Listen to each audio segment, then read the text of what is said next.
আসসালামু আলাইকুম আপনারা ভালো আছেন? আমি ভালো আছি। তেল লিগিনের মধ্যে হেস কথা কিন কাটি দিছি বাগার ইতন বেরেস্তা করবার বুঝছেন।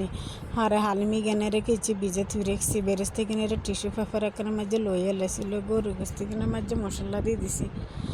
মশলা কিন দিয়ে আর মশলার প্যাকেট আরোগ্য দিয়ে দিছে হরে কিন লারে সেরে লইছি আন রেখে জ্ঞান গরু গোস্ত দিয়ে হারাম রান্ধিয়েন দেখবেন খাইতে অনেক মজা লাগবে। হরে বেরেস্তা কিন টিস্যু পেপার ঠান্ডা বেলা দিছি দিবার হরে কিছু হরে হালিমি কিন দিয়ে দিছি গরু গোস্তি কিনের মধ্যে দিয়ে আর ভালো মতো লারি সেরে লইছি। লারি সেরে লইবার হরে দেখছি হালিমি কিন উতরে গেছে। উতরে যাইবার হরে দেখছি হালিমি কিনে কালার কি সুন্দর হয়েছে আন রেখে ট্রাই করিয়েন দেখবেন খাইতে অনেক মজা লাগবে। ইয়ার হরে কিছু তেল কইন মধ্যে তেল কুদুর বইয়েছি বইয়ে রন্ধু করে কাটি গেলেছি কাটি তেল ইগেনের মধ্যে দিয়ে দিছি।